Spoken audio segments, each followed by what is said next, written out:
উঠোনের কোণে মস্ত উনুনে বড় কড়াই বসানো ছিল।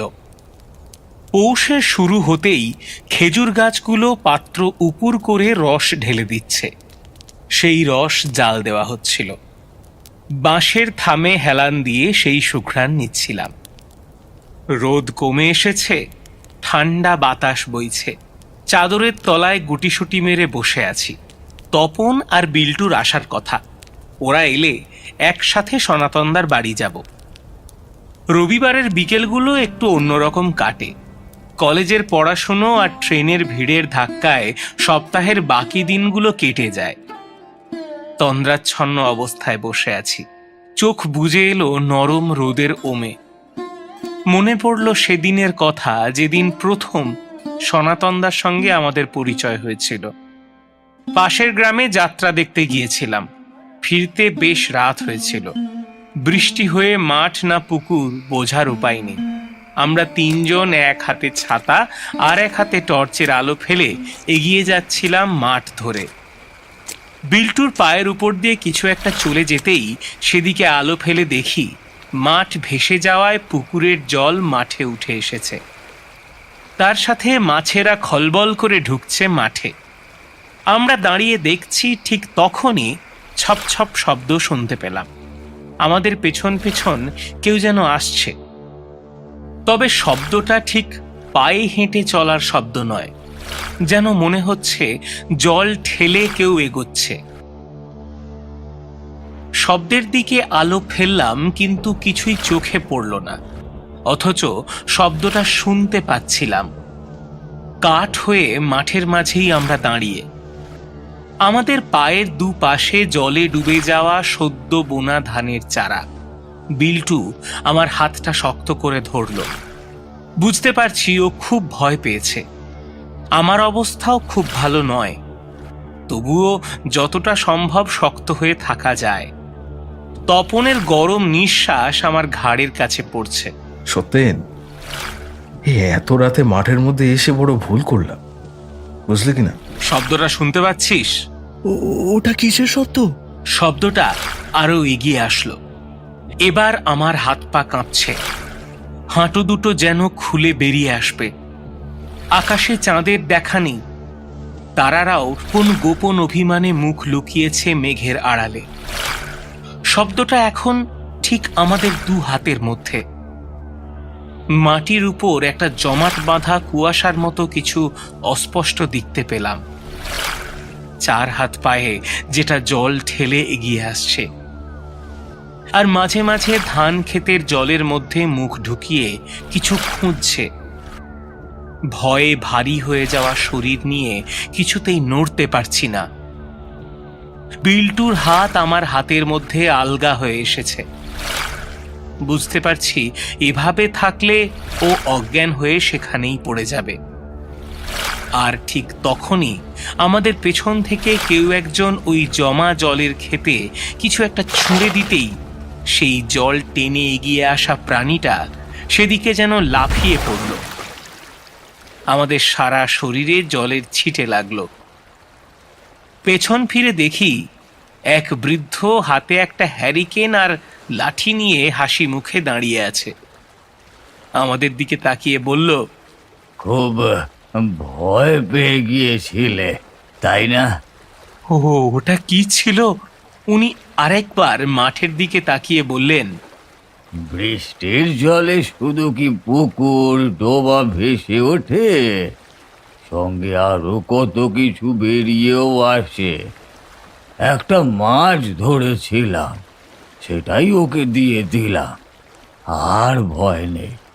আমরা অবাক হয়ে ওর মুখের দিকে তাকিয়ে আছি দেখে বৃদ্ধ বলল, আরে আর ভয় নেই, চলো তোমাদের বাড়ি দিয়ে আসি।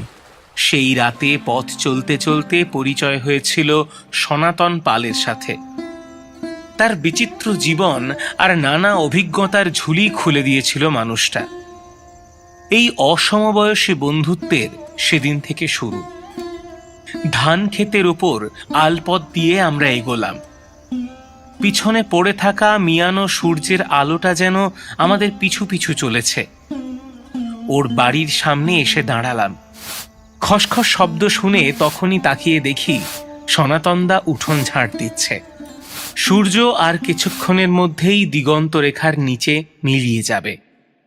আমি, তপন আর বিল্টু তিনজনেই সনাতনদার বাড়ির বাইরে বেড়ার ধারে দাঁড়িয়ে ওকে দেখছি। আমরা ঢুকবো কিনা ভাবছি, আমাদের দিকে না তাকিয়ে বলল, কি ব্যাপার, আজ এতদিন পরে 3 মক্কেল আবার একসাথে? আমরা বাঁশের কঞ্চি দেওয়া গেটটা খুলে ভেতরে ঢুকতেই এক গাল হেসে বলল, মাদুর পেতে বসো, আমি একটু হাতের কাজটা সেরে আসি। কুয়ো থেকে জল তুলে হাত পা ধুয়ে আমাদের পাশে বসে বলল, ওই রাতের জন্য একটু সেদ্ধ ভাত বসিয়ে রেখেছিলাম, কাঠ ফুরিয়ে গেছে, তাই অল্প আছে যেভাবে হয়। আজকে তোমাদের কলেজ ছিল না? আজ তো রবিবার। বয়স হয়েছে তো সব গুলিয়ে যায়, তাই ভাবি এই বুড়োর কথা কিভাবে মনে পড়ল, তাই এসে বেশ ভালোই করেছো। আমারও তো আর সময় কাটে না। সনাতনদা আমাদের সামনে একটা হ্যারিকেন ধরিয়ে বসে বলল, পড়াশুনো কেমন চলছে? এই ওসব কথা রাখো তো, এতদিন পরে এলাম, তুমি আজকে আমাদের একটা গল্প বলো। সনাতনদা উনুনের মধ্যে আধপোড়া কাঠগুলোকে একটু খুঁচিয়ে দিয়ে বলল, চা খাবে? তবে একটু লাল চা বানাই। তিনজনেই মাথা নেড়ে হ্যাঁ করলাম। বিল্টু নিজের চাদরের তলা থেকে একটা প্যাকেট বার করে বলল, নাও সনাতনদা, আসার সময় গরম গরম বেগুনি ভাজা হচ্ছিল, মা তোমার জন্য পাঠিয়ে দিল। ঠান্ডা নেতিয়ে যাওয়া বেগুনিগুলোতে কামড় দিয়ে লাল চায়ে লম্বা চুমুক দিয়ে সনাতনদা বলল, যেসব কথা তোমাদের বলি সেগুলো গল্প তো নয়, এখনো চোখ বন্ধ করলে সেই দিনগুলোকে স্পষ্ট দেখতে পাই। আজকে যে ঘটনার কথা বলবো তা আমার চাকরি জীবনের একেবারে প্রথম দিনের ঘটনা। হাসপাতালে চাকরিতে ঢুকেছি তখন, বয়স ওই 22 কি 23। মাথার ওপর যতদিন বাবা ছিল ততদিন দিব্যি হেসে খেলে দিন কেটে যাচ্ছিল। বাবা চোখ বুঝতেই বুঝলাম আর বসে থাকলে দিন কাটবে না। এই গ্রামে বসে থাকলে না খেয়েই মরব। চাকরি বাকরির ব্যবস্থা করতে অগত্যা শহরে যেতেই হবে। তুমি আগে এই গ্রামে থাকতে? হ্যাঁ, তখন তোমরা আর কোথায়, তোমার বাবা কাকারা তখন স্কুলে পড়ে। তো যা বলছিলাম, আমি চলে গেলাম কলকাতায়। সেখানে আমার এক দুঃসম্পর্কের পিসি থাকতেন, তার বাড়িতে গিয়েই উঠলাম। তারপরে এদিক ওদিক কাজের সন্ধান করতেও লাগলাম। 1 সপ্তাহ এদিক ওদিক ঘুরে কোনো সন্ধান পেলাম না। সেই সময় পিসির শাশুড়ির শরীরও খুব খারাপ থাকায় তাকে সঙ্গে নিয়ে প্রায় হাসপাতালে যেতে হতো। পিসি একদিন বুদ্ধি দিলেন ওই হাসপাতালে গিয়ে খোঁজ খবর নিতে, ওখানে কোনো কাজ ফাঁকা আছে কিনা। ততদিনে হাসপাতালে পিসির সাথে গিয়ে গিয়ে লোকজনের সঙ্গে বেশ চেনা জানাও হয়ে গেছিল। হাসপাতালে এক পুরুষ নার্স রমেশ মাহাতোকে জিজ্ঞাসা করলাম, এখানে কোনো কাজের সন্ধান দিতে পারো? ও আমার পা থেকে মাথা অবধি দেখে বলল, কাজ তো আছে, কিন্তু করতে পারবি কি? যে কোনো কাজই করতে পারবো, কিন্তু আমি তো পড়াশুনো খুব বেশি দূর করিনি। রমেশ দা নিয়ে গেল হাসপাতালের অফিসে। সেখানে জানতে পারলাম এই হাসপাতালের মর্গে গার্ডের কাজটা খালি আছে। দিনের বেলা একজন আছে, কিন্তু রাতের গার্ড আব্দুল কাজ ছেড়ে দিয়েছে। শুনলাম তার শরীর খারাপ হওয়ায় সে বাড়ি ফিরে যাবে। আর কিছু না ভেবেই হ্যাঁ করে দিলাম। সেই মর্গের গার্ড হিসাবে আমার প্রথম কাজ শুরু হলো। পিসির বাড়ি থেকে সামান্য যা জিনিসপত্র ছিল সেগুলো নিয়ে চলে এলাম হাসপাতালের লাগোয়া ঘরে। ওরা বলেছিল 15 দিন পর একদিন ছুটি পাওয়া যাবে। এতদিন অন্যের মুখের দিকে তাকিয়ে বেঁচেছিলাম, কাল থেকে নিজের দায়িত্ব নিজেই নিতে পারবো ভেবে মন খুব ভালোই ছিল। ছোট্ট ঘরটাতে আমি আর রমেশদা একসাথে থাকতাম। আমার অবস্থা দেখে রমেশদা গম্ভীর হয়ে বলল, মর্গ কি হয় জানিস? যেখানে মৃতদেহ থাকে। জায়গাটা এত সুবিধে নয়। মর্গ দেখতে সাধারণ ঘরের মতো হলেও আসলে জায়গাটা দুই লোকের সংযোগস্থল। মানে? মানে জীবন আর মৃত্যুর মাঝের দরজা। মর্গে কারা আসে? আত্মহত্যা, অ্যাক্সিডেন্ট বা বেওয়ারিশ লাশ। এদের অধিকাংশের মৃত্যু স্বাভাবিক হয় না। আত্মারা সহজে মুক্তি পায় না। এতদিনের যত্নের শরীরের উপর কাটা ছেঁড়া করা হয়, তখন তাদেরই নিষ্ফল আক্রোশ দম চাপা কান্নার মতো ঘুরে বেড়ায় ওই ঠান্ডা ঘরের আশেপাশে। শ্মশানের ডোম বা মর্গে যারা লাশ কাটে তাদের অধিকাংশই নেশায় চুর হয়ে থাকে। কেন জানিস? কেন? ওইসব শব্দ মাঝে মাঝে আমাদের কানে এসে ধরা দেয়। সেই শব্দগুলো যেন আর তাদের বিচলিত না করতে পারে। তাই রমেশ তার কথা শুনে একটু দমে গেলাম। মনের মধ্যে শুধু একটা কথাই ঘুরছে, পারবো তো কাজটা করতে, কিন্তু না পারলেও যে আমার আর কোনো উপায়ও নেই। চুপ করে বসে রইলাম। দুপুরে একটু ঘুমিয়ে নিতে হবে, না হলে রাতে জেগে থাকতে পারবো না।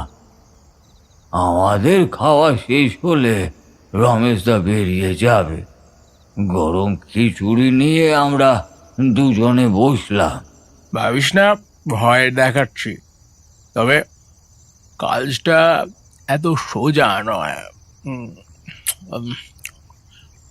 আমি তো এই পেশায় বহুদিন জড়িত। আমাকে একটা ছোট্ট ঘটনা বলি। সেদিন ওটিতে ডিউটি ছিল। অপারেশনের আগে ওটি রেডি করছি। আমি একাই ছিলাম। সব গুছিয়ে মেট্রনকে ডাকতে যাব, এমন সময় দেখি একজন মহিলা ওটির বাইরে দাঁড়িয়ে আছে। আমি ওকে জিজ্ঞাসা করলাম, কি চাই তোমার? কোনো উত্তর দেয় না। দরজা বন্ধ করে কাজ করে বেরিয়ে গেলাম। ততক্ষণে মহিলার কথা মাথা থেকে বেরিয়ে গেছে। অপারেশনের পর ওটি পরিষ্কার করে রক্তমাখা কাপড়, তুলো, গজ সব পেছনের রাস্তা দিয়ে বাইরে বের করে দিতে হয়। সেগুলো যথারীতি সেই ডাস্টবিনে ফেলে দিয়ে ফিরে আসছি, এমন সময় দেখি সেই মহিলা ডাস্টবিনের পাশে দাঁড়িয়ে আছে। অবাক হলাম এটা ভেবে যে এদিকে সাধারণ লোকের আসার অনুমতি থাকে না। বুঝতে পারলাম না ওই মহিলা ওখানে ঢুকলো কিভাবে। একটু বিরক্ত হয়ে ওকে জিজ্ঞাসা করলাম, তুমি এদিকে এলে কিভাবে? যাও এখান থেকে, এখানে কারোর আসার অনুমতি নেই।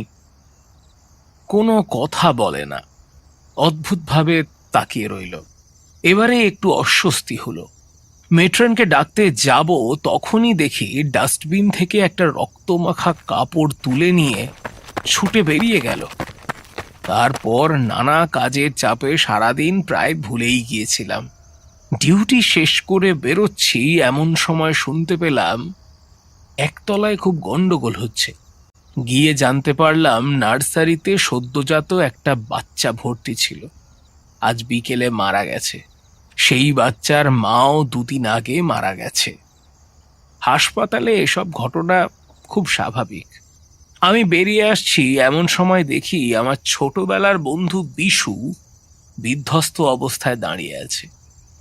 ওকে দেখে এগিয়ে গেলাম, ওর সাথে কথা বলে জানলাম ওর বৌদি সন্তানের জন্ম দিতে গিয়ে মারা গেছে, আর আজ ওর ভাইপো চলে গেল। মনটা খারাপ হয়ে গেল, ক্লান্ত শরীর ভেঙে আসছিল। ওকে বললাম আগামীকাল সকালে ওর বাড়ি গিয়ে দেখা করে আসব। ঘরে এসে খেয়ে দিয়ে শুয়ে পড়লাম। পরদিন কাজের চাপে বন্ধুর বাড়ি যেতে ভুলেই গিয়েছিলাম। হাসপাতালে সেদিন কাজ শেষ করে ফিরছি, দেখি নার্সারির বাইরে সেই মহিলা দাঁড়িয়ে আছে যাকে ডাস্টবিনের পাশে দেখেছিলাম। তারপরেও 3-4 দিন ওই মহিলাকে আমি দেখেছিলাম। বিষয়টা না তখন গুরুত্ব দিইনি। দিন কয়েক পর বিশু রাতের দিকে আমার বাড়ি এলো শ্রাদ্ধের নিমন্ত্রণ করতে। পরদিন সকালে ওর বাড়িতে গেলাম। উঠোনে শ্রাদ্ধের কাজ হচ্ছে, সবার চোখে জল। ফুলের মালা বন্ধুর বৌদির ফটোর সামনে দিতে গিয়ে ছিটকে সরে এলাম। সেই মহিলা যাকে ডাস্টবিনের পাশে দেখেছিলাম। আর এক মুহূর্ত বসতে পারলাম না। হাসপাতালে গিয়ে মেট্রনকে বলতে উনি বলেছিলেন এই হাসপাতালে এরকম ঘটনা নতুন নয়। বিশুর বৌদি নারীর টানে হাসপাতাল ছেড়ে বেরোতে পারছিল না। ডাস্টবিনের মধ্যে সে খুঁজতে এসেছিল ছেলের সঙ্গে ওর শরীরের অংশ। মৃত্যুর পরেও মা শান্তি পাচ্ছিল না। বাচ্চাটা বেঁচে থাকলে ওকে আবার দেখতে পেতাম। তাই বলছি কাজটা সহজ নয়। এই হাসপাতাল এই শহরের সবচেয়ে পুরনো হাসপাতাল। কত হাজার লোকের শেষ সময়ের স্মৃতি ওই ঘরে বন্ধ হয়ে রয়েছে। কথাগুলো বলে রমেশদা থামলো। ঘরের পরিবেশটা গুমোট হয়ে এসেছিল। দিনের বেলা হলেও শরীর ভারী হয়ে এলো। রমেশদা উঠে দরজা খুলে দিতেই ঘরের মধ্যে ঠান্ডা বাতাস আসায় শরীরে সার ফিরে পেলাম। হাত মুখ ধুয়ে বেরোনোর আগে আমার কাঁধে হাত দিয়ে বলল, ভয় পাস না, কারোর ক্ষতি করে না। তবে দিনের হাসপাতাল আর রাতের হাসপাতালের মধ্যে অনেক তফাৎ। তোকে শুধুমাত্র মর্গের বাইরে চেয়ার নিয়ে বসে থাকলেই হবে না। রাতে কত রকমের বডি আসবে, দুর্ঘটনা, আত্মহত্যা, বিকৃত বডি। সেগুলোকে চোখে দেখা ভীষণ চাপের হবে। নার্ভ শক্ত রাখতে হবে। দিনের বেলা যত লোকজন থাকে রাতে তার এক অংশও থাকে না। যারা ভর্তি থাকে তাদের বিভিন্ন ওয়ার্ড থেকে কান্নার শব্দ চিৎকারে ভেসে আসে। গভীর রাতে ওই শব্দগুলো একেবারেই শ্রুতিমধুর হয় না। রমেশদা বেরিয়ে গেল। আমিও শুয়ে পড়েছিলাম, কিন্তু কিছুতেই ঘুম আসলো না। বেলা 4টে বাজতেই বেরিয়ে গেলাম হাসপাতালের দিকে। রমেশদার সঙ্গে করিডোরে দেখাও হয়ে গেল। একটা প্রশ্ন দুপুর থেকে মাথার মধ্যে ঘুরছিল, চেপে রাখতে না পেরে ওকে জিজ্ঞেস করলাম, আচ্ছা, আগে যে কাজ করতো আব্দুল, ও কাজ ছেড়ে দিচ্ছে কেন? ওর মুখটা কেমন যেন পাংশুটে হয়ে গেল। বয়স হয়ে গেছে, ওর শরীরটাও ভালো না। ওকে দেখে মনে হলো কিছু একটা কথাও চেপে যাচ্ছে। জোর করতেই ও বলল, দীর্ঘদিন এসব দেখলে মনের উপর ভীষণ চাপ পড়ে। একটু খুলে বলো না আমাকে। আমার মতো আব্দুল কিছু একটা দেখেছিল। বয়স হয়ে গেছে, সেই চাপ নিতে পারেনি। এমনি সারাদিন মদ গিলে পড়ে থাকতো। যেদিন ঘটনা ঘটে সেদিন রাতে হাসপাতালে আমারও নাইট ডিউটি ছিল। আমি নার্সের কেবিনে বসে টুকটাক কাজকর্ম করছি। রাতে ডাক্তার রাউন্ড দিয়ে ফিরে গেছেন। একটু চোখটা লেগে এসেছিল, এমন সময় আব্দুল ছুটতে ছুটতে এলো। বেসমেন্ট থেকে দোতলায় জোরে জোরে উঠে শ্বাস কমে এসেছে। সামনে দাঁড়িয়ে হাঁপাতে লাগলো। এই, কি হয়েছে আব্দুল? শিগগিরই চলেন। কোথায় যাব? কি হয়েছে সেটা তো বলবে। ওর ওই জড়ানো গলায় বলা কথা থেকে যা উদ্ধার করতে পারলাম তা হলো, বাথরুমে যাওয়ার সময় হাসপাতালের একতলার একটা ঘর থেকে বিকট চিৎকার শুনতে পায় আব্দুল। কেউ বাঁচাও বাঁচাও বলে চিৎকার করে, কিন্তু সেই ঘরে ঢুকতে পারেনি। দরজা ভেতর থেকে বন্ধ ছিল। যে ঘরের কথা বলছিল সেটা বার্ন ওয়ার্ড। অগ্নিদগ্ধ মানুষকে ওইখানে ভর্তি করা হয়। অসহ্য যন্ত্রণা নিয়ে মানুষগুলো ভর্তি হয়। ওই ওয়ার্ডের পাশ থেকে এরকম শব্দ শুনতে পাওয়া স্বাভাবিক। তবে যতদূর মনে আছে ওই ওয়ার্ডে আজকে কোনো নতুন রোগী ভর্তি হয়নি। আর যারা আছে তারা এতটা অসুস্থ নয় যে ওই রকম চিৎকার করবে। মনে মনে ভাবলাম, তাহলে কি রাতে কোনো নতুন রোগী ভর্তি হলো? আমি এগোতে যাব তখন মনে পড়ল, ওই ওয়ার্ডে তো এখন বিধানের ডিউটি। তুমি বরং বিধানকে জানাও, আমি এই ফ্লোর ছেড়ে যেতে পারবো না। ওই ওয়ার্ডে কাউকে খুঁজে পাইনি। তুমি মর্গের সামনে যাও, আমি দেখছি। ডিউটিতে থাকা আরেকজনকে বলে আমি একতলায় নেমে এলাম। গিয়ে সেরকম কিছুই দেখতে পেলাম না। বিধানকে দেখি ওয়ার্ডের বাইরে কেবিনে বসে আছে, দরজা খোলা। আব্দুলের উপর ভীষণ রাগ হলো। মদের নেশায় নিশ্চয়ই এসব দেখেছে। তারপর মর্গের সামনে গিয়ে দেখি আব্দুল অজ্ঞান হয়ে ওখানে পড়ে আছে। মুখে চোখে জল দিয়ে ওর জ্ঞান ফেরালাম। জ্ঞান ফিরতেই বলল, আওয়াজটা ওইখান থেকে নয়, মর্গের ভেতর থেকে আসছিল। আমি সন্তর্পণে মর্গের দরজা খুলে ভয়ে ভয়ে দেখলাম সাদা চাদর মুড়ি দিয়ে থরে থরে লাশ সাজানো আছে। কোথা থেকে আসছিল জিজ্ঞেস করতে কাঁপা কাঁপা হাতে ঘরের কোণে দেখিয়ে বলল, ওই কোণে একটা লোক বিকট চিৎকার করছিল, কিন্তু মর্গের ভেতর কাউকে দেখতে পাইনি। অথচ বিকট চিৎকারের শব্দ ভেসে আসছিল। আব্দুল দীর্ঘদিন ধরে হাসপাতালে রয়েছে।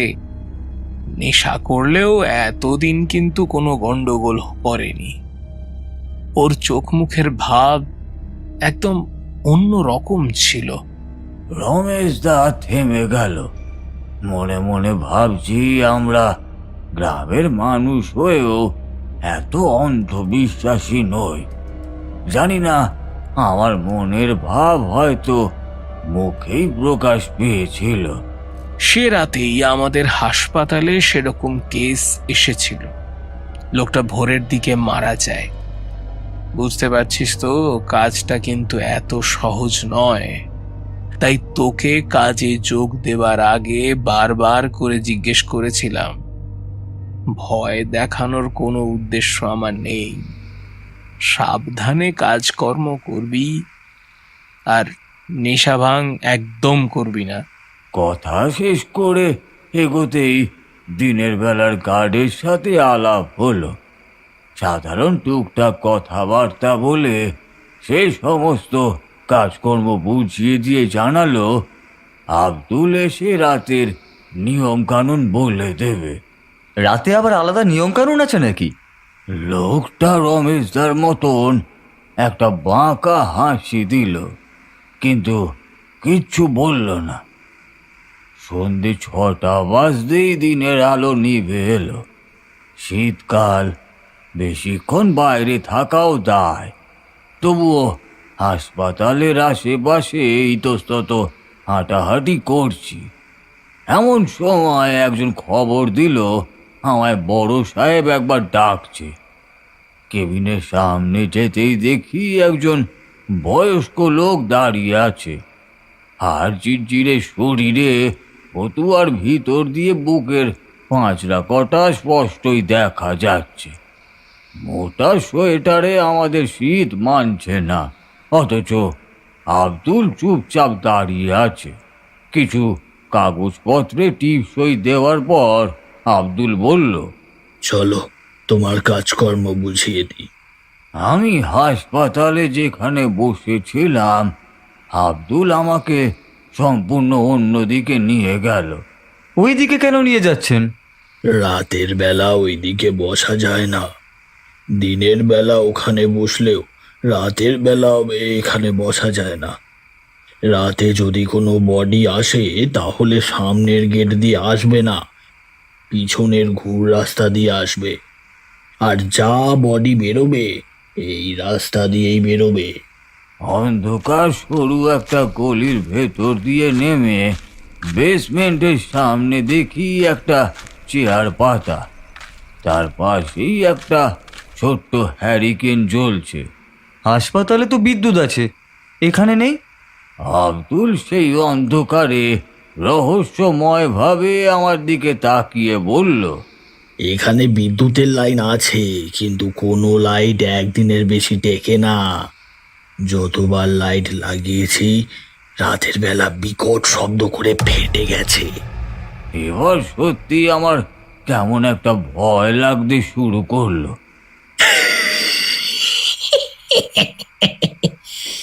এবার বুঝতে পারলে তো, এত সহজে চাকরিটা পেয়ে গেছিলে। কি উত্তর দেব সেটা আর বুঝতে পারলাম না। চুপচাপ তাকিয়েছিলাম আব্দুলের দিকে। মর্গের পিছন দিকে একটা ছোট্ট দরজা আছে, আর তার পাশেই দাঁড় করানো গাড়ি ভ্যান দেখে বুঝলাম বডি নিয়ে এখান থেকে গাড়িগুলো বেরিয়ে যায়। আব্দুল সমস্ত কিছু বুঝিয়ে দিয়ে বলল, আমি এবার আসি।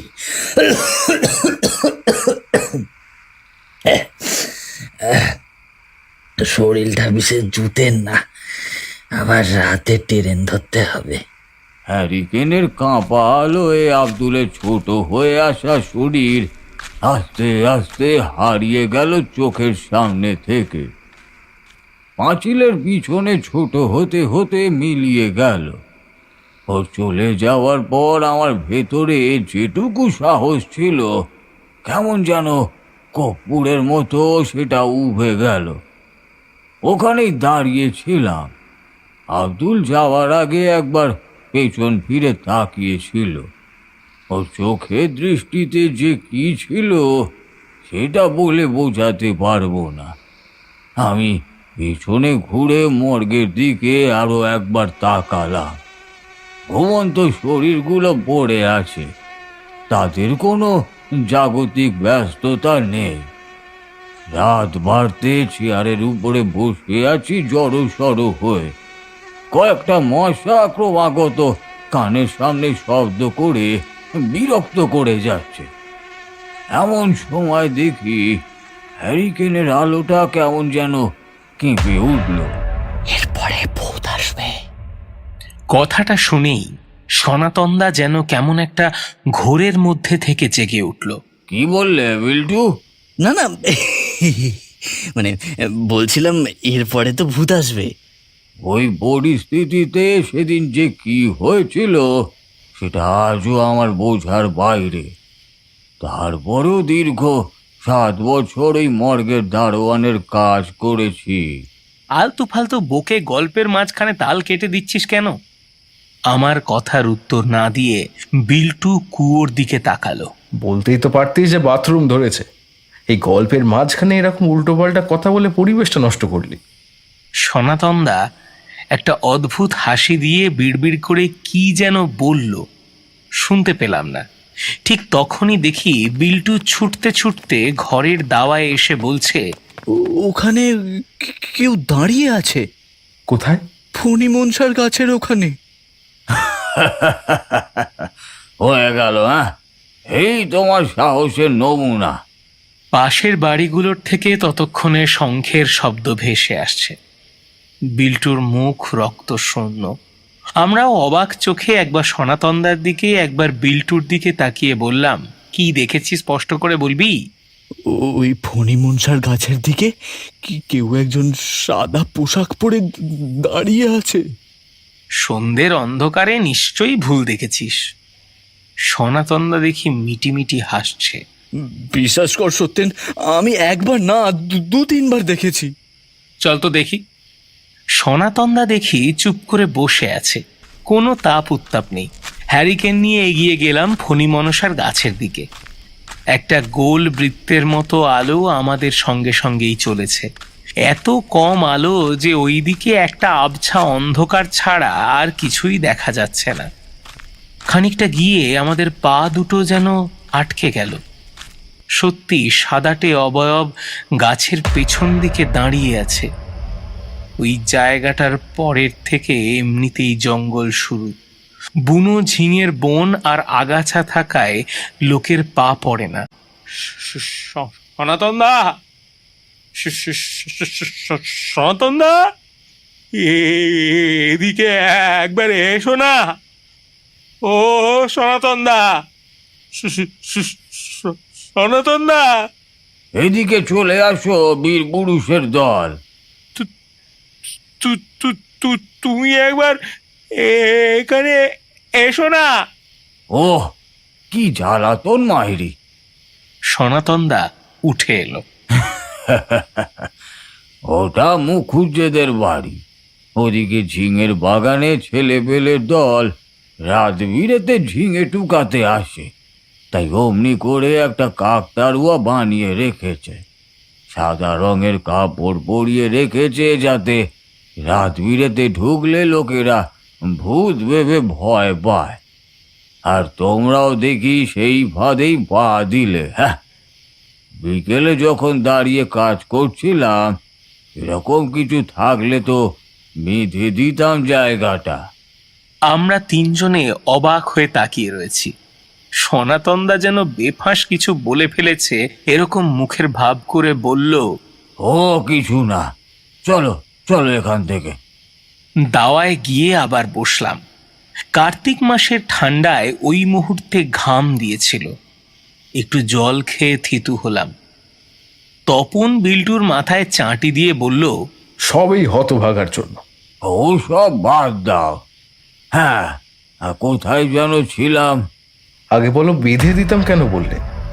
সনাতনদা দুটো হাত কপালে ঠুকে বলল, কর্মজীবনে অনেক রকম অলৌকিক অপার্থিব জিনিসের সম্মুখীন হয়েছি, সেরকম ভালো মানুষেরও সম্মুখীন হয়েছি। একবার হাসপাতালেই এক সন্ন্যাসীর সঙ্গে দেখা হয়েছিল। সে আমার জীবনের মোড় একেবারে ঘুরিয়ে দিয়েছিল। তার থেকেই গাত্রবন্ধন, বাস্তুবন্ধনের অল্প কিছু নিয়ম শিখে নিয়েছিলাম। মরা নিয়ে কারবার তো, এসব না করে থাকলে দেহ থাকে না। নিশ্চিন্তে বসে থাকো। এই ভিটেতে কেউ আমার বিনা অনুমতিতে প্রবেশ করতেই পারবে না। মানুষটার উপর সম্ভ্রম যেন আরো খানিকটা বেড়ে গেল।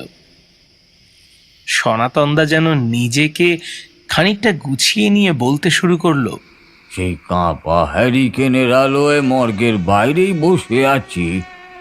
এত মশার উপদ্রব যে এক মুহূর্তও শান্তিতে বসবার উপায় নেই। পেছন ঘুরে একবার মর্গের ভেতরটা দেখে নিলাম। একটা ঠান্ডা হাওয়া ভেতর থেকে আসছে, সাথে ওষুধ মিশ্রিত একটা বিশ্রী গন্ধ। রাত তখন কটা হয়েছে বলতে পারি না, একটু ঝিমুনি এসেছিল। তখনই মনে হলো পায়ের পাশ থেকে কিছু একটা কিলবিল করে যেন বেরিয়ে গেল। সাপ ভেবে ভয় পেয়ে চেয়ারের উপর পা তুলে বসলাম, কিন্তু নিভু নিভু হ্যারিকেনের আলোয় অনেকগুলো আঁকা বাঁকা সরীসৃপের মতো প্রাণীকে একে বেঁকে বেরিয়ে যেতে দেখলাম। সন্দেহ হতে পকেট থেকে একটা টর্চ বের করে আশেপাশে মারতেই দেখলাম কালো কয়লা বা কালি দিয়ে দেওয়ালের মধ্যে কে যেন অনেকগুলো আঁকিবুকি কেটে রেখেছে। ছোটবেলা বাচ্চারা যেমন করে আঁকতে শিখলে আঁকে, ছবিগুলোও ঠিক সেরকম। একটু অবাকই হলাম, এরকম জায়গায় কে সব আঁকবে? আর আগে তো এই ছবি আমার চোখে পড়েনি। এইসব ভাবতে ভাবতেই সেদিকে এগিয়ে দেখি প্রতিটা আঁকা যেন কেমন একটা অদ্ভুত ভঙ্গিতে দেওয়ালের মধ্যে সেঁটে রয়েছে। প্রতিটা ছবির অবয়ব খুব তাড়াতাড়ি করে বাড়াতে গিয়ে তারা যেন হঠাৎ করে দেওয়ালে সেঁটে গেছে। পেছন দিকে খসখসে একটা শব্দ হলো।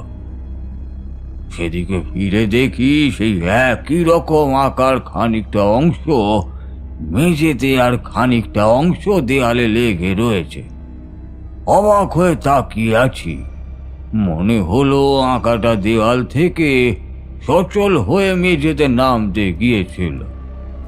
আমার চোখ পড়তে ওখানে স্থির হয়ে গেছে। পায়ের মধ্যে কেমন যেন একটা ভারী ভাব অনুভব হলো। সারা শরীরের মধ্যে কেউ যেন ভর করে বসেছে। নিজের মনকে শক্ত করলাম, এত তাড়াতাড়ি হার মেনে নিলে হবে না। পিসির বাড়িতে আর কতদিনই বা থাকতে পারতাম।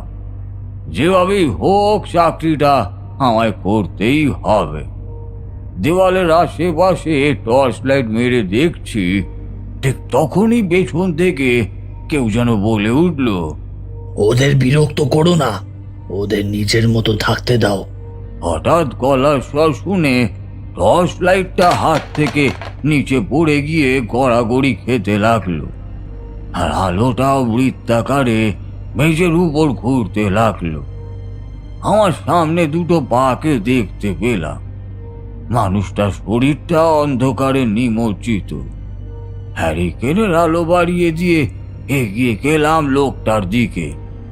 মনে মনে ভাবছিলাম হাসপাতাল থেকে হয়তো কেউ দেখতে এসেছে আমি ঠিকভাবে কাজ করছি কি না। এগিয়ে গিয়ে দেখি আব্দুল এসে দাঁড়িয়েছে। একটু বিরক্ত লাগলো লোকটাকে দেখে। গা থেকে দেশি মদের টক গন্ধ বেরুচ্ছে। এ কি, আপনি আবার ফিরে এলেন যে? পানে ছোপ ধরা দাঁতগুলো বের করে একটা বিশ্রী হাসি দিয়ে বলল,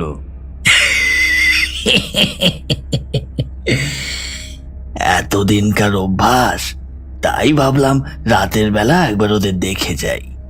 আমি আশপাশে একবার মাথা ঘুরিয়ে দেখে বললাম, কাদের কথা বলছিলেন? দেওয়াল ওই আঁকাগুলো?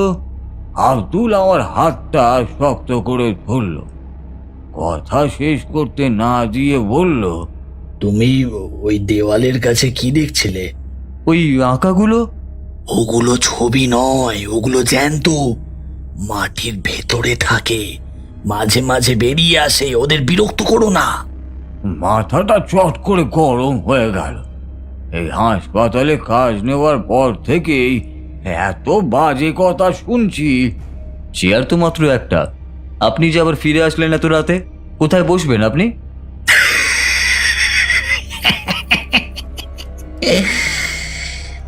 এতদিন যেখানে থাকতাম সেখানে বসবো। প্রথম দিন তো, তোমাদের শরীরে এখন অনেক জোর, তাই তো চেয়ারে বসে রাত কাটানোর কথা ভাবছো। কিন্তু রোজ রোজ রাতে বসে বসে কাটানো যায়? হ্যাঁ, 40টা বছর ধরে কাজ করেছি এই মর্গে। ওই মরাগুলোর সঙ্গে রাতে খাটে শুয়ে কাটিয়ে দিয়েছি। ওরা খুব ভালো, নিজেদের মতন থাকে, বিরক্ত করেই না। বলেই ঘরের কোণে একটা লোহার খাটের দিকে ইঙ্গিত করলো। ওই খাটে শুয়ে থাকতাম। রমেশদা তো বলেছিল আপনি কিছু দেখে ভয় পেয়ে কাজ ছাড়তে বাধ্য হয়েছেন, এখন বলছেন মর্গে শুয়ে থাকতেন। ব্যাপারটা কি একটু খুলে বলুন তো। আব্দুল মর্গে ঢুকে একটা চাদর নিয়ে ওই বেডের দিকে চলে গেল। সবাই তো একদিন মরবো, তাহলে আর ভয় পেয়ে লাভ কি? তোমার যদি ঘুম পায়, কোনো একটাকে খাটের থেকে নামিয়ে দিয়ে শুয়ে পড়ো। হ্যাঁ, আমি অবাক হয়ে তাকিয়ে দেখলাম লোকটা নির্বিকার চিত্তে খাটের উপর চাদর টেনে শুয়ে পড়ল। চেয়ারের উপরে বসে আছে। আগের অস্বস্তিটা এখন কেমন যেন কমে এসেছে। স্বীকার করতে দোষ নেই, আব্দুল আসার পর মনের মধ্যে জোরও ফিরে পেয়েছি। মনে হচ্ছিল মৃত নগরীতে একমাত্র আমি না, আব্দুলও আছে। মাঝে মাঝে ঘরের কোণ থেকে আব্দুলের সর্দি মেশানো কাশির শব্দ শুনতে পাচ্ছিলাম।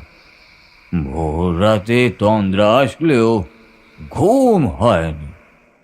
6টা বাজতেই আমি সাহস করে মর্গের মধ্যে ঢুকলাম। দেখি আব্দুল তখনও একভাবে পাশ ফিরে চাদর মুড়ি দিয়ে ঘুমাচ্ছে।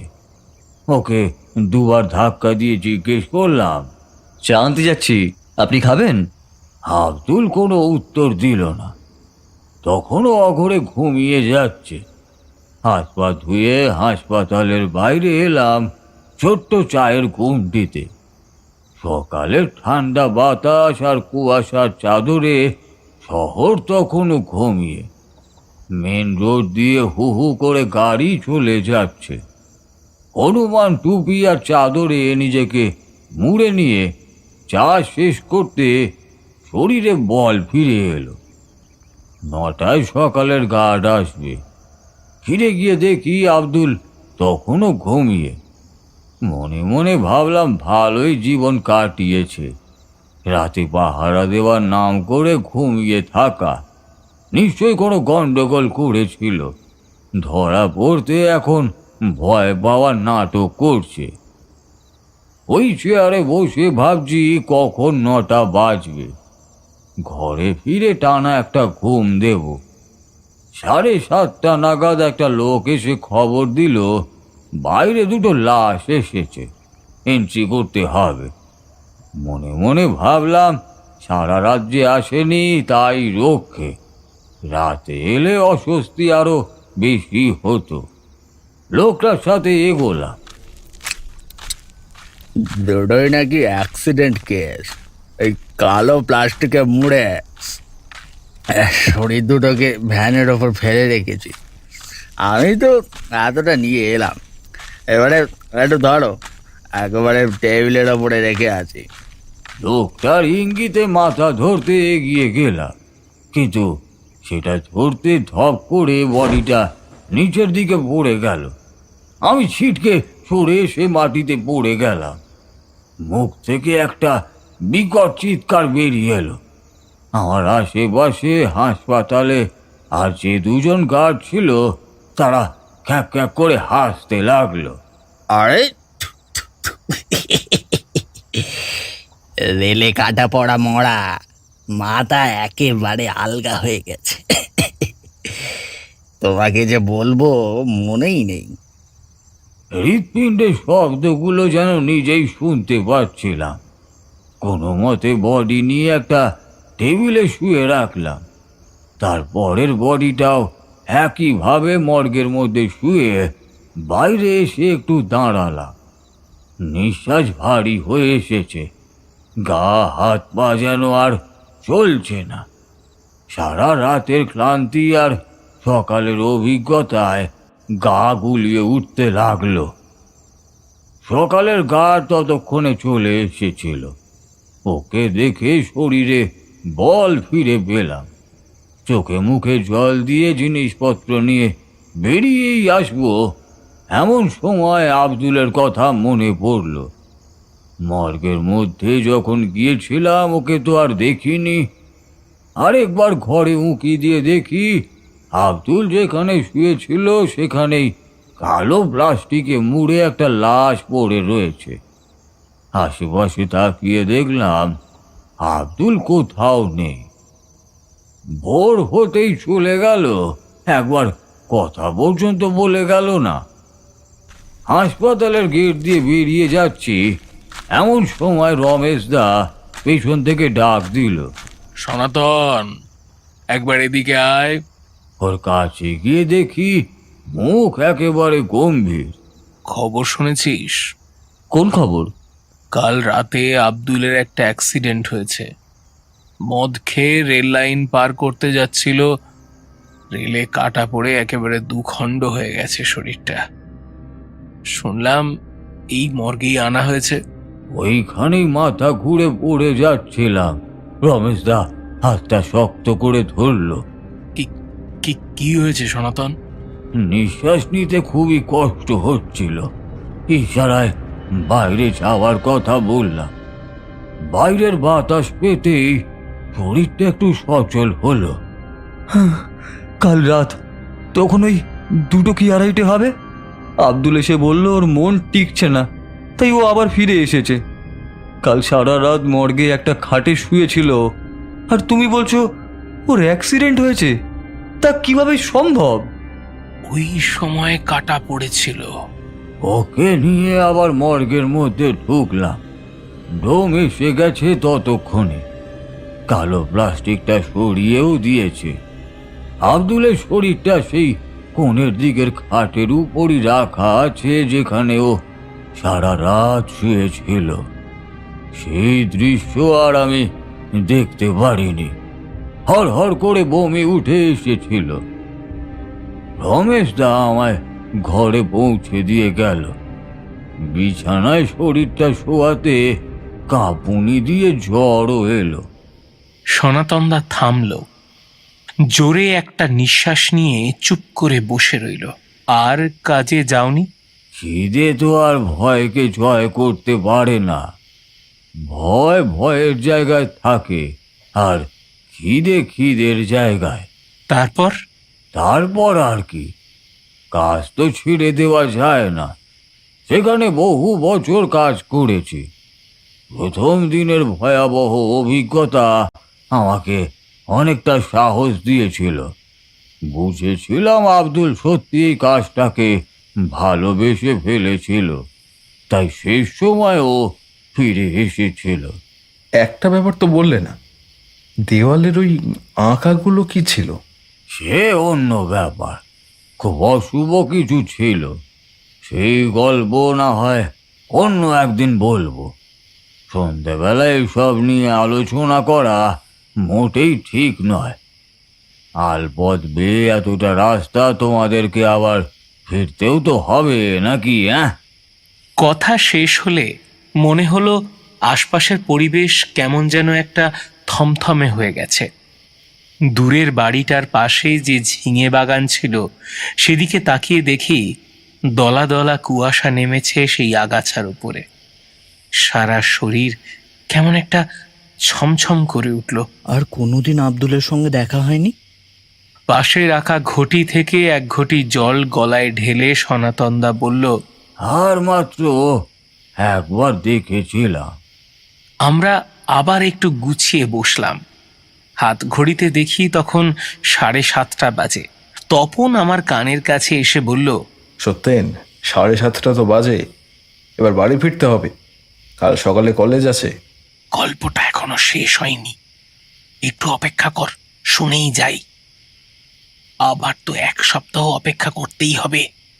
সনাতনদার দিকে তাকিয়ে দেখি বাইরে ফণিমনসার ঝোপটার দিকে এক দৃষ্টে তাকিয়ে আছে।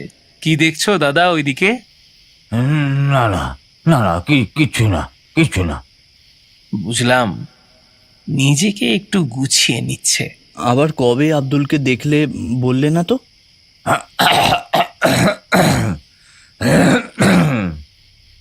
তখন আমার বছর 40 বয়স। হাসপাতালের কাজ তখন ছেড়ে দিয়েছিলাম বিশেষ একটা কারণে। হাসপাতালের মধ্যে তখন ভীষণ গন্ডগোল। কেউ বা কারা বেওয়ারিশ লাশ গায়েব করে দিচ্ছিল। আত্মীয় স্বজন কেউ নিতে না এলে সেগুলো একটা নির্দিষ্ট সময় পর দাহ করে দেওয়া হতো। বেশ অনেক দিন ধরে লাশ গায়েব করছিল ওরা।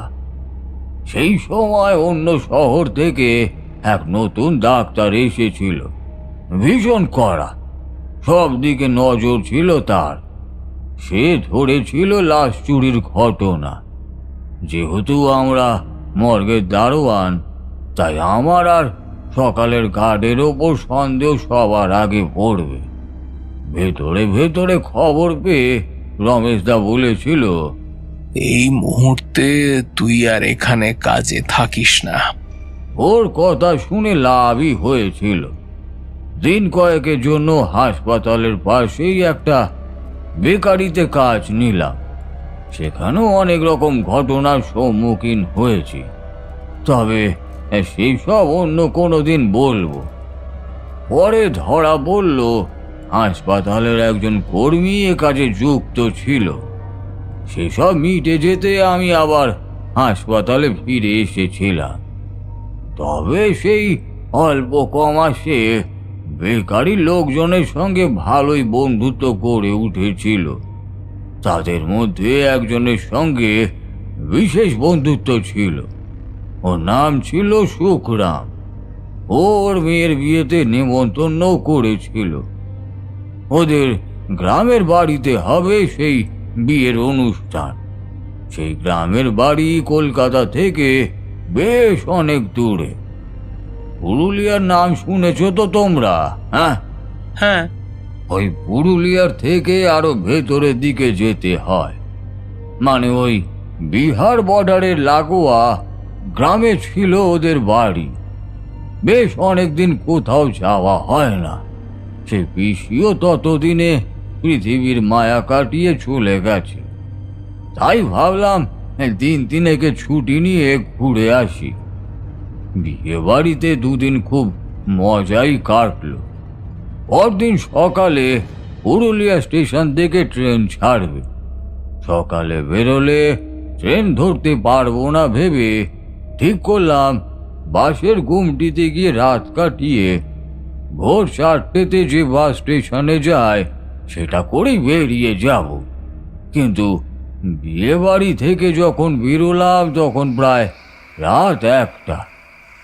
সুখরাম বারবার করে বলেছিল থেকে যাওয়ার কথা, কিন্তু উপায় নেই। পকেটে তো অত পয়সাও ছিল না যে হোটেলে গিয়ে থাকবো। তাই বাসই ভরসা। মেন রাস্তায় দাঁড়িয়ে আছি ঘন্টা খানেক। বাসেরও কোনো দেখা নেই। আবার ফিরে যাব কিনা ভাবছি, তখনই একটা শব্দ শুনে দূরে একটা টিমটিমে আলোকে এগিয়ে আসতে দেখলাম। গ্রামের দিকে সবজি নিয়ে শহরের হাটে বিক্রি করতে যে ভটভটি যায় সেরকমই ছোট্ট ভটভটি আসছে। কিছুক্ষণ পর ভটভট শব্দ আর আলো জোড়ালো হলো। রাস্তার মাঝে চলে এসেছিলাম। হাত দেখাতে গিয়ে মনে মনে ঠিক করে নিয়েছিলাম একে দাঁড় করাতেই হবে, না হলে শীতের রাতে এখানে আর কারোর দেখাই মিলবে না। হাত বাড়িয়ে সেটাকে দাঁড় করানো গেল কোনো মতে। হনুমান টুপি আর মোটা সোয়েটারে লোকটা সারা শরীর ঢাকা, শুধু চোখ দুটোই দেখা যাচ্ছিল। ওকে জিজ্ঞাসা করলাম ঘুমটিতে নামিয়ে দেবে কিনা। লোকটা কোনো জবাব দেয় না। ফেল ফেলে দৃষ্টি নিয়ে তাকিয়ে আছে মুখের দিকে। আরেকবার চিৎকার করে বলতে যাব তখন হাত নাড়িয়ে ইশারা করতে বুঝলাম সে বোবা। হাতের ইশারায় আমায় পেছনে সবজির ঝুড়ির ওখানে বসতে বলল। ভটভটির পেছনে চটের বস্তা পাতা ছিল, সেখানেই গিয়ে বসলাম। গাড়ি এগোচ্ছে নিজের গতিতে। আসার সময় দেখেছিলাম বন্ধুর বাড়ি থেকে বাসের ঘুমটি দূরত্ব 20-25 মিনিটে, কিন্তু মনে হচ্ছে ভটভটি চলেছে প্রায় ঘন্টা 2 ধরে। ঘড়ি ছিল না, তাই সময় কত বলতে পারি না। ওদের বাড়ি থেকে ঘড়ি দেখে বেরিয়েছিলাম তখন রাত ওই 1টা। আকাশের দিকে তাকিয়ে বোঝার উপায়ও নেই। ঘন দুধের স্বরের মতো মোটা কুয়াশা আকাশের বুকে লেগে আছে। বসে বসে চোখও লেগে এসেছিল। যখন তন্দ্রা ভাঙলো তখনও চলেছি তো চলেইছি। হাতে পয়সা সেরকম নেই যে ডাকাতির ভয় থাকবে। কি হে, আর কদ্দূর গো? পরক্ষণে মনে পড়ল সে উত্তর দিতে পারবে না। কিছুক্ষণ চলার পর গাড়ি থেমে গেল। সামনে রাস্তার দিকে ঝুঁকে দেখি, কোথায় বাস স্ট্যান্ড, এ তো ধুধু মাঠ। ভটভটির সামনের আলো তখনও জ্বলছিল, কিন্তু সেই আলো দেখে মনে হচ্ছে কেউ যেন আলোর সামনে কোনো অদৃশ্য বাঁধন লাগানো আছে। আলোটা সামনের রাস্তার বদলে আশেপাশে কেমন যেন ছড়িয়ে পড়ছে।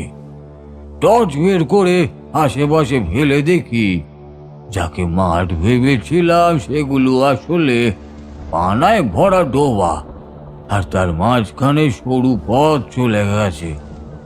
গাড়িটা এখন সেই দুই ডোবার মাঝের মাটির রাস্তায় দাঁড়িয়ে পড়েছে। নামবো কিনা ভাবছি, এমন সময় ড্রাইভার ছেলেটি গাড়ি থেকে নেমে কোথায় যেন দৌড়ে চলে গেল। অন্ধকার রাস্তার অচেনা জায়গা অবাক হয়ে দাঁড়িয়ে আছি আমি। টর্চ জ্বালিয়ে দেখি একটা মাঠের দিকে ড্রাইভার হাতে একটা প্যাকেট নিয়ে ছুটে যাচ্ছে। ভাবলাম হয়তো বাড়ির লোককে কোনো কিছু খাবার দাবার দিতে যাচ্ছে। সেখানেই চুপ করে বসে রয়েছে। ভাবলাম কিছুক্ষণের মধ্যে হয়তো চলে আসবে, কিন্তু বসে আছি তো বসেই আছি। এদিকে মশার কামড়ে অতিষ্ঠ অবস্থা। আশেপাশে ঝিঝি পোকার ডাক ভেসে আসছে।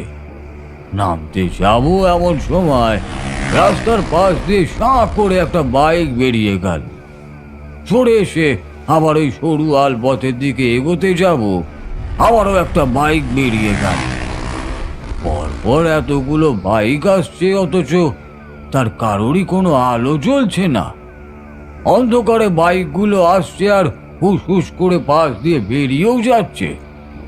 কিছু লোকের কথা বলার শব্দ আমি শুনতে পাচ্ছি হয়তো আমার পিছন থেকে। কি করব ভাবছি, হঠাৎই গুমড়ে কান্নার শব্দ ভেসে এলো। আর ধৈর্য ধরতে না পেরে সেদিকেই এগোলাম। মনের মধ্যে তীব্র অস্বস্তি হচ্ছিল।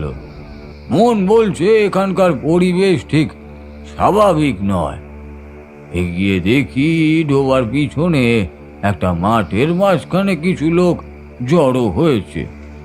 সেদিকে খেয়াল করে দেখলাম একটা 3 মানুষ সমান গর্ত কাটা হয়েছে, আর তাদের পায়ের সামনেই একটা শরীর শোয়ানো আছে। আশেপাশে আলো ফেলে দেখে বুঝলাম এটা গোরস্থান।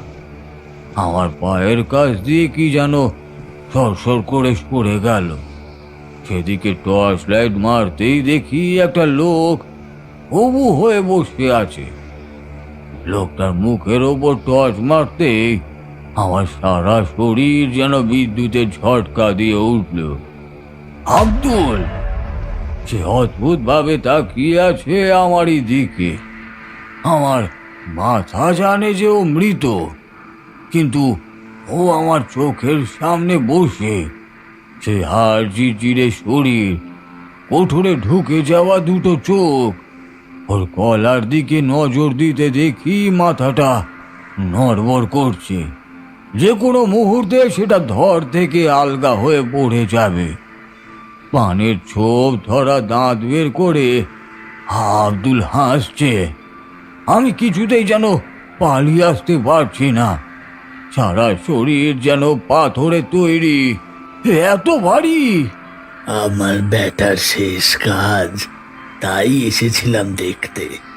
আমি ভাবলেশহীনভাবে ওইখানে দাঁড়িয়ে এই ওদের শেষকৃত্য দেখতে লাগলাম। আমার যেন কোথাও যাওয়ার নেই। কে আমি, কোথায় আছি সব ভুলে গিয়েছি। আমার পায়ের কাছে বসে আব্দুল কেঁদেই যাচ্ছে। আমার চোখের সামনে দিয়ে সব কিছু কেমন যেন ছায়াছবির মতো ঘটে চলেছে। অস্পষ্ট দৃষ্টি দিয়ে সব দেখছি। কতক্ষণ সেখানে দাঁড়িয়ে আছি জানি না। হঠাৎই কাঁধের উপর একটা জোরে ধাক্কা লাগলো। দেখি সেই ড্রাইভার আমার কাঁধ ধরে ঝাঁকাচ্ছে। লোকটা কিছু না বলেই আমার হাত ধরে টানতে লাগলো। দৌড়াতে গিয়ে বুঝলাম পায়ের কাছে কিছু একটা যেন শক্ত মতো চেপে ধরেছে। তাকিয়ে দেখি আব্দুল দু হাতে আমার পা চেপে ধরেছে। একটা ঝটকা দিয়ে পা ছাড়াতে গিয়ে জুতোটা পড়ে গেল সেই ডোবার মধ্যে। সেদিকে আর না তাকিয়েই ছুটতে লাগলাম ড্রাইভারের সাথে। তারপর কখন গিয়ে যে স্টেশনে সে আমায় নামিয়ে দিয়েছে তার কিছুই মনে নেই। কাঁপা কাঁপা শরীর নিয়ে ট্রেনে উঠে বসলাম। ট্রেনে উঠে বুঝলাম জ্বর এসেছে। ট্রেনে প্রায় ঘুমিয়েই কাটিয়েছি। ট্রেন থেকে নামার পর শরীর তখন আবার সুস্থ বোধ করছিলাম। সেই শেষ আর আব্দুলের দেখা আমি পেয়েছিলাম। তাহলে আব্দুলের ছেলের ঘটনা কি সত্যি ছিল? কি জানি সবটা ঘুমের ঘোরে দেখেছি নাকি সত্যি ঘটেছিল, আর তা আজ আর বলতেও পারি না। তাহলে ওই ড্রাইভার প্যাকেট নিয়ে কোথায় গিয়েছিল? হতে পারে সে প্রকৃতির ডাকে সাড়া দিতেই নেমেছিল মাঠের পাশে। অচেনা জায়গায় ঘুমের ঘোরে কি দেখেছি জানি না।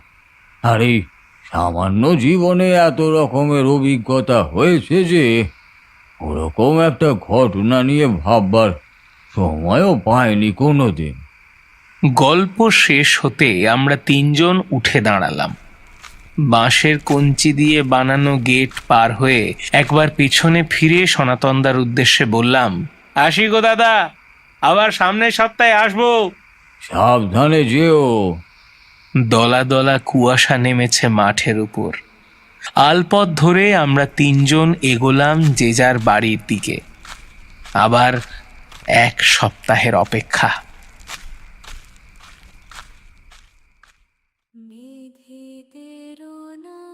আপনারা শুনছিলেন ডার্ক টেলস বাই 9F10, লেখিকা অনিন্দিতা নাথের লেখা লাশ ঘরের সেই রাত। গল্প পাঠে তমাল, সনাতন বুবাই, বিল্টু ও আব্দুল রৌনক, তপন প্রীতম, অন্যান্য চরিত্রে রৌনক, প্রীতম, তমাল। শব্দ সংযোজনে Biplab. Poster design 24/7publishing.com, calligraphy, animation ও ভিএফএক্স মিরাজুল। আবহ সঙ্গীত Abikendu. Song and music exclusively created by 9F10 entertainments. প্রকাশক Arik Boiwala. Produced by 24/7publishing.com।